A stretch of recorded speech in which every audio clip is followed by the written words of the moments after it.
My name is Carl Whitfield. I am 48 years old. I have been a licensed plumbing contractor in Dayton, Ohio for 22 years. I know how water moves through a house. I know where it hides, where it pools, where it does damage you won't find until 6 months after fact, when the ceiling starts to bow and the smell sets in and someone has to come in and open everything up to see what went wrong. I have always thought that made me good at my job. It turns out it also made me good at something else entirely. I want to tell you about a Tuesday phone call and a 34-page document and the 52 minutes of silence that followed. But first I need to tell you about the house. Welcome to Quiet House Stories. Get comfortable. And remember, the people in these stories had every chance to behave themselves. They just chose wrong. Drop a comment and let me know where you're watching from. Hit that like button and make sure you're subscribed. Trust me, you're going to love it here. The house is on Clover Ridge Drive in Centerville. 3 bedrooms, 2 baths, a sunroom off the back that my mother-in-law once called that addition Carl put on the way you might describe a weather event that happened to your property without your consent. I built that sunroom in the summer of 2009. Poured the foundation the first Saturday of June. Framed it across 2 consecutive weekends while Diane was visiting her sister in Columbus. It took me 4 months of Saturdays and $6,200 of my own money for materials, not counting the labor, which I did not count because it was my house in my hands, and that is what you do when something is yours. Diane picked the windows. She spent 3 weeks picking the windows. She had a binder. She wanted the ones with the grill inserts on the upper sash, and I drove to 3 different suppliers before I found them at a price that made sense, and she was happy. And she called it her sunroom from the day I finished the trim work. I never once corrected her on that.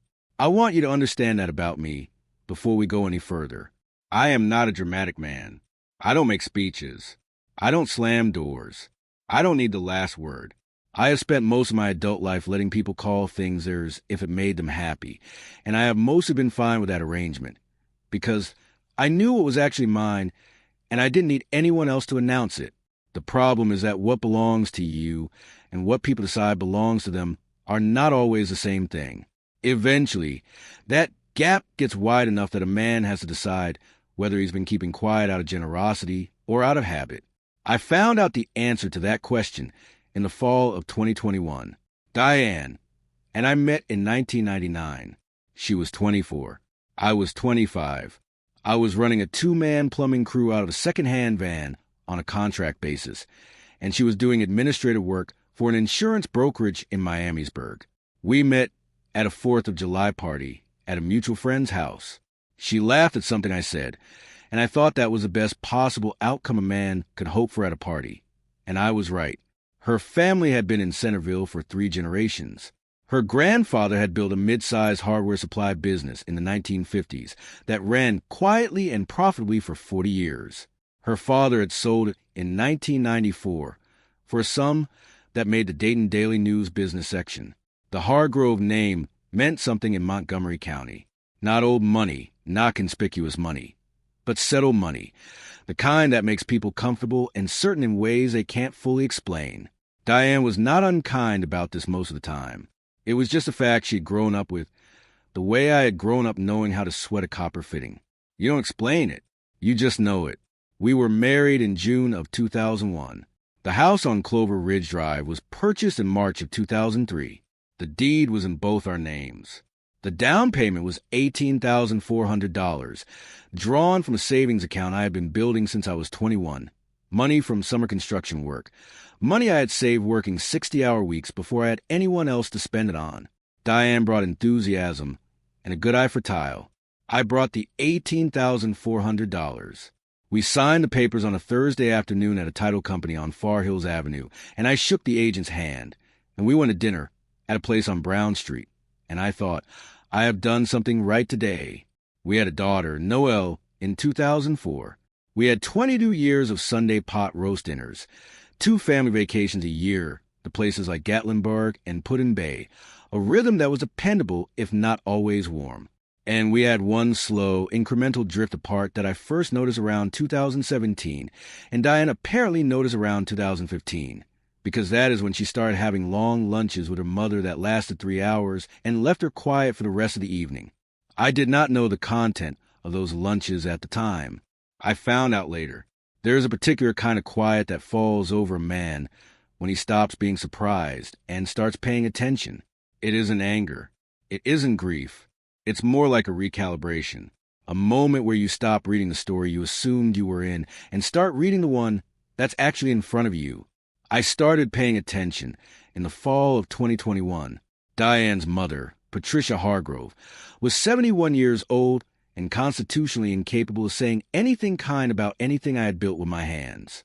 The sunroom, the deck I replaced in 2018. The kitchen backsplash I laid in the spring of 2015. It's very practical, she would say, the word practical deployed with the precision of a finishing nail. I had been smiling at Patricia Hargrove for 20 years. I was extremely skilled at it.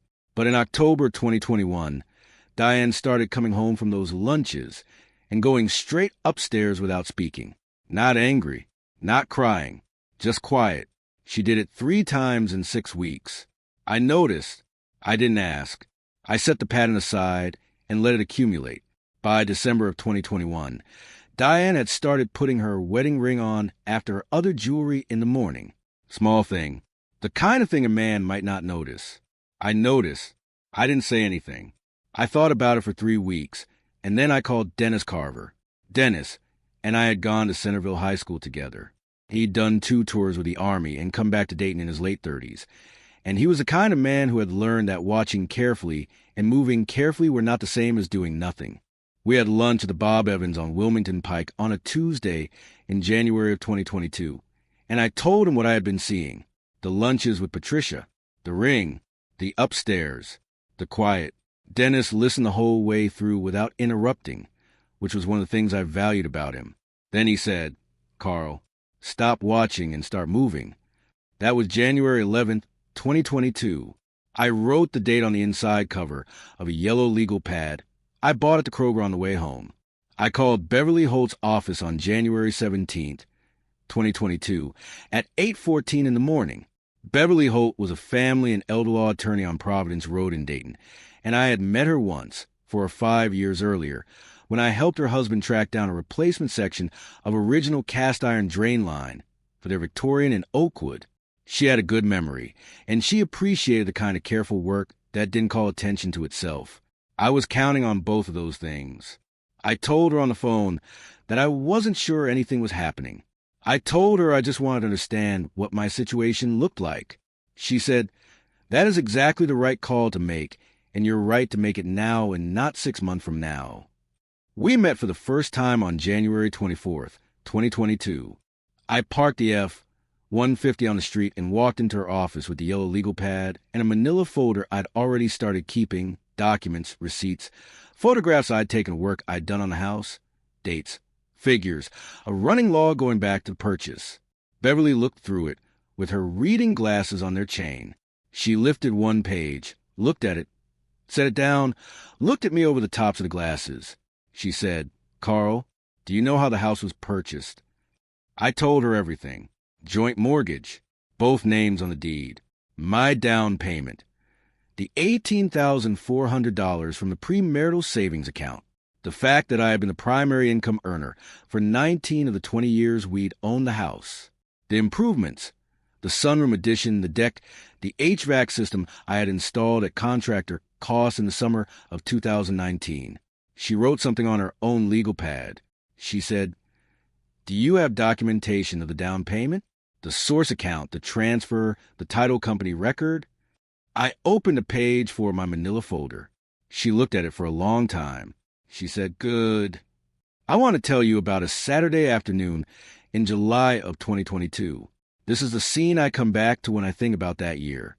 Noelle was at her friend Kayla's house in Yellow Springs for the weekend. Diane was at her mother's in Kettering, as she had been most Saturdays since spring. I was alone in a house on Clover Ridge Drive, replacing a section of subfloor in the upstairs hallway that had been soft for 2 years, a slow leak from the bathroom that I'd repaired in 2020. But the damage to the subfloor underneath had never been addressed, and it bothered me every time I walked over it. I'd been at it since 9 in the morning. By 4 in the afternoon, I had the new section cut and set, and I sat down on the floor to rest my back, and I just stayed there, The floor was cool through my jeans even in July. I had a white coffee mug beside me that had gone cold an hour earlier. I hadn't moved it. I sat there, and I thought about 22 years. Not the bad parts. I want to be careful about that.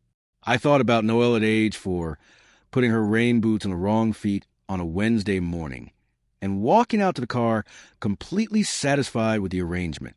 I thought about Sunday dinners when the pot roast came out right, and Diane still laughed at my stories about job sites. I thought about the sunroom in early October when the angle of the light was exactly right, and the whole room felt like something we had earned together. We had built something real on Clover Ridge Drive. The question I was sitting with on that cool floor was what it had become, and whether what it had become was something I had participated in or something that had been done quietly around me. I picked up the white coffee mug. I held it for a while. I thought, whatever happens next, I want to do every single step of it correctly. I want to be patient and accurate, and I want no one, including myself, to be able to say I was reckless or loud or cruel. I want to sit on this floor in 5 years and know that I built the right thing right. I set the mug down. I stood up. I went back to work on the subfloor. I had made my decision. Beverly and I met 6 more times between February and December of 2022. She is a careful woman, and I appreciated that more than I told her. We went through the mortgage records going back to closing.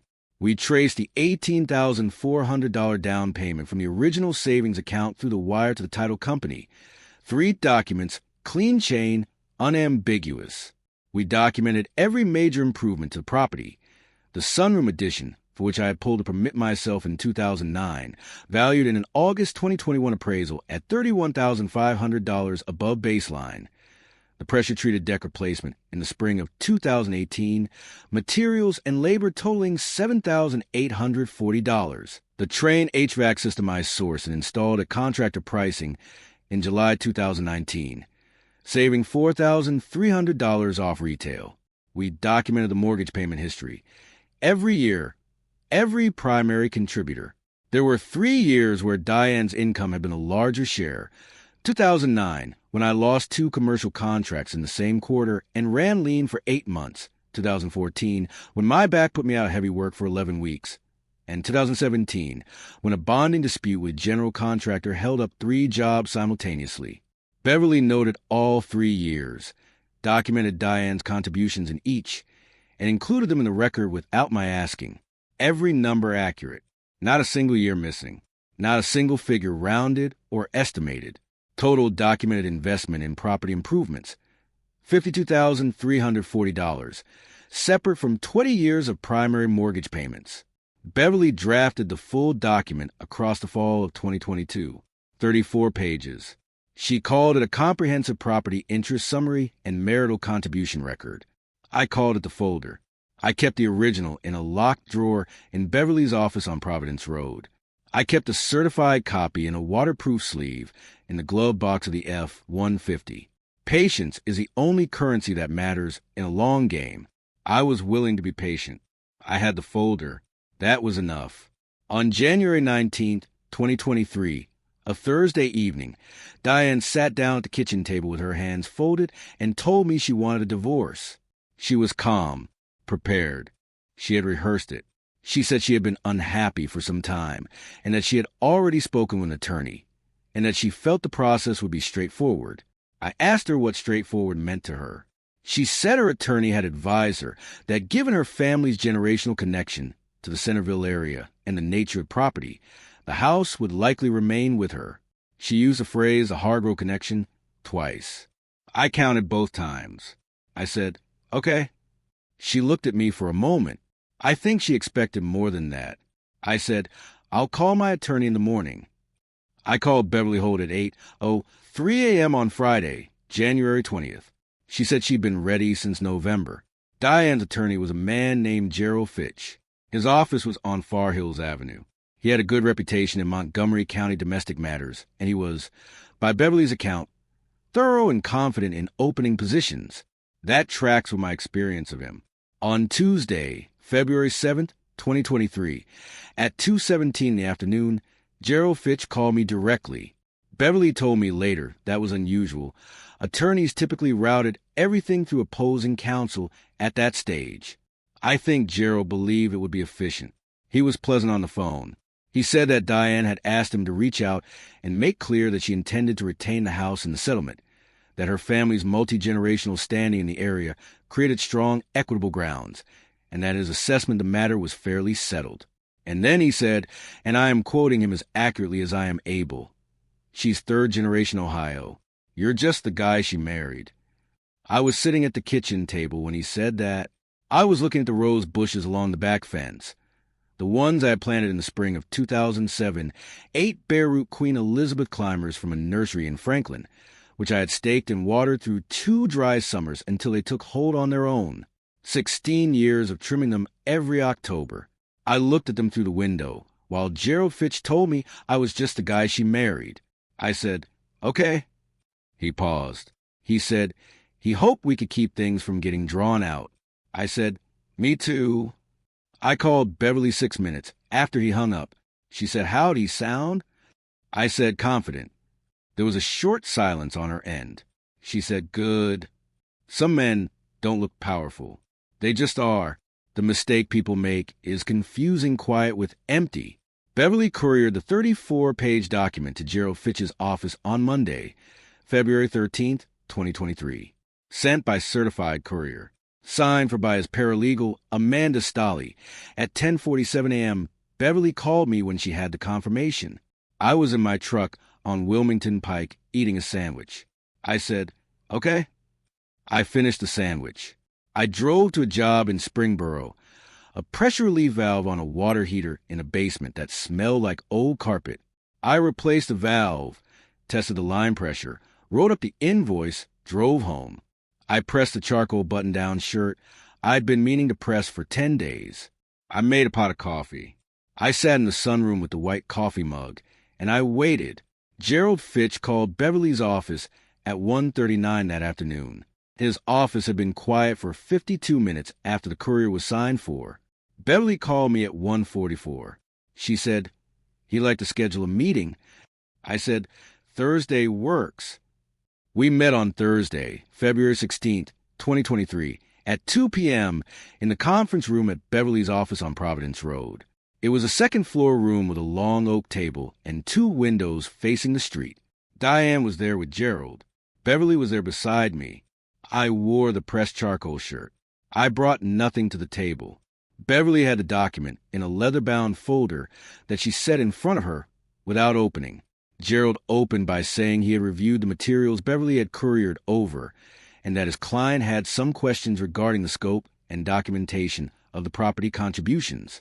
Beverly said, "Of course, let me walk you through it." I did not say anything for the first 14 minutes of that meeting. That is not a tactic I was employing. That is just who I am. I am not a man who talks when the paperwork can talk for him. I sat with my hands folded on the table, and I let Beverly do what I had paid her to do.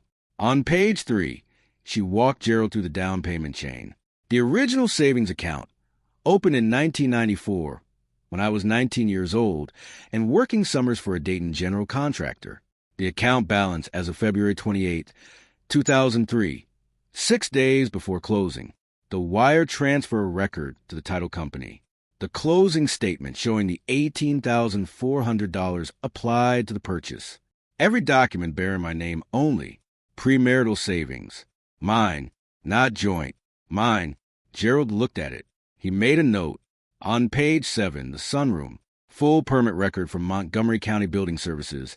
Issued June 3rd, 2009. Contractor listed, Carl A. Whitfield. Material receipts totaling $6,200. Photographs of construction in progress. Dated by the camera's internal record. The August 2021 appraisal report identifying the addition as a primary value contributor. Assess improvement to property value. $31,500. Gerald looked at it. He made another note. On page 11, the cumulative investment record. The deck replacement in 2018. $7,840 in documented materials. The HVAC system in 2019, $9,100 at contractor pricing, with a retail quote of $13,400 included for reference. The waterproofing work in the crawl space I had done in the spring of 2016 with materials I sourced myself. $1,840. Smaller repairs, documented as they came, $3,200 over 7 years. Total, $52,340. Then the mortgage contribution record. Year by year, the 3 years, 2009, 2014, 2017, where Diane's income had been the primary share, were noted clearly, her contributions listed, her numbers given exactly. Beverly had done that without my instruction, and it was the right thing to do. Every number accurate, not a single year shaded or omitted. Gerald read through page 11. Then he turned to page 12. He read slowly. He had his pen in his hand, but he stopped making notes around page 9, and he did not start again. Diane had a glass of water in front of her that she had not touched. She had been looking at the document since page 7. She looked at it the way you look at something you thought you knew the shape of and are now understanding you did not. Gerald set the document down. He looked at Beverly. Then he looked at me. He cleared his throat. He said, "I think we may need to reconsider the initial framing of the property position." That sentence. I want you to sit with what that sentence actually means. I think we may need to reconsider the initial framing of the property position is how a careful professional man says, everything I told my client, everything she had been told by her mother, everything she had brought to this meeting, the third-generation Ohio argument, the Hargrove connection, the man who was just the guy she married, none of it holds up against what is sitting on this table. 22 years of a man showing up, building things with his hands, paying for things from his own savings, and being told quietly, in 100 small ways, that it was all a temporary arrangement until the real owners decided otherwise. I said, I appreciate that. Diane looked at me. I met her eyes. I held them for a moment, and then I looked away. Not because I was uncomfortable, because there was nothing left to say that the document hadn't already said. Some men don't look powerful. They just are. Quiet men are not empty men. Simple is not small. Gerald Fitch called Beverly's office 4 times in the 12 days following the meeting. Each call was more collaborative than the last. The third-generation Ohio argument, which had apparently been the spine of his initial strategy, was not recoverable against a documented down payment chain, a building permit in my name, and 20 years of primary mortgage contribution records. By February 24th, Gerald had shifted entirely to a negotiated settlement framework. I drove past the house on Clover Ridge Drive on the evening of February 18th, 2023. I didn't stop. I just drove by slowly and looked at the sunroom windows from the street, the ones with the grill inserts on the upper sash, the ones I had driven to 3 different suppliers to find. The light inside was on. The windows looked fine. They have always looked fine. I built them into a good structure, and a good structure holds. Diane called me on the evening of February 21st. I let it go to voicemail. She called again at 9:14 the next morning. I answered. She said she hadn't known the full scope of it, the down payment, the permits, the improvements in detail. She said she knew I had done work on the house. She wasn't saying she hadn't known that, but she hadn't understood what it looked like as a documented record. She said her mother had always said that the house was a Hargrove matter, that Centerville was Hargrove ground, and that she had believed it because it was familiar and it was easy, and because she had never looked closely enough at what was underneath it. I said, I know. She said, I'm sorry, Carl. I mean that. I said, I know you do. There was a silence on the line, longer than was comfortable. I sat with it. Then I said, let Beverly and Gerald handle the rest. That's what we're paying them for. And I hung up. I have thought about that phone call more than I have thought about the meeting, more than I have thought about the 52 minutes of silence, or the document, or Gerald Fitch's careful sentence about reconsidering the framing, because Diane's voice on that call was not the voice of a woman who had been calculating something. It was the voice of a woman who had grown up in a certain story about who she was, and what was hers, and had never thought to read the deed herself. That is a different thing from cruelty. I am not sure I have fully sorted out that difference yet. That, I have come to understand, is the real cost, not the settlement figure. Not the house, not the 22 years, the sorting, Having to sit still long enough to understand the difference between a person who decided to underestimate you and a person who never had to think about it at all, because the story they had grown up in never asked them to. The settlement was finalized on April 3rd, 2023. The house was sold. The equity was divided according to a structure Beverly negotiated. My documented down payment of $18,400 returned off the top. My documented improvement contributions of $52,340 factored into the equitable distribution, with the remaining equity split based on a mortgage contribution record. I came out of the marriage with $214,380. Diane came out with $189,740. Gerald Fitch had the professional courtesy to tell Beverly, in their final call, that the documentation had been the most thorough he had encountered in a residential property dispute in his 23 years of practice. Beverly called me after to tell me. I said I appreciated that. She said I should. She said most people come to her with a shoebox and a grudge. I came with a manila folder and a yellow legal pad. I said, "You built the document." She said, "You built the record." I just organized it. I moved into a rental on Wilmington Pike on April 17th, 2023. Second floor unit. 2 bedrooms, a small kitchen, a deck out the back that the previous tenant had built with deck screws in the wrong weight class for the joist span. I replaced 2 of the boards in the first week because it bothered me. I am a plumbing contractor. I cannot look at something built wrong and leave it alone. That is not a virtue. Exactly. It is just how I am wired. Noelle came to the rental in May. She is 19 now, finishing her first year at Ohio State. She arrived on a Saturday morning with her overnight bag and a request for pot roast, which I made in my one Dutch oven on the small stove, the same recipe we had always used, onions and carrots, and the chuck roast from the Kroger on Wilmington, low and slow for 4 hours with the lid mostly on. She put her feet up on the coffee table and watched the Reds lose to the Cubs in the 8th inning, and told me about her economic professor and her roommate and a boy she was in the process of deciding to stop seeing. Normal things. Good things. The kind of things that make a rental feel, for an afternoon, like something more than a rental. I have been a plumbing contractor for 22 years. I understand what it means for a thing to hold. I understand that a structure built carefully and documented well will still be standing after the arguments about who owns it have been resolved and the people involved have moved on to whatever comes next.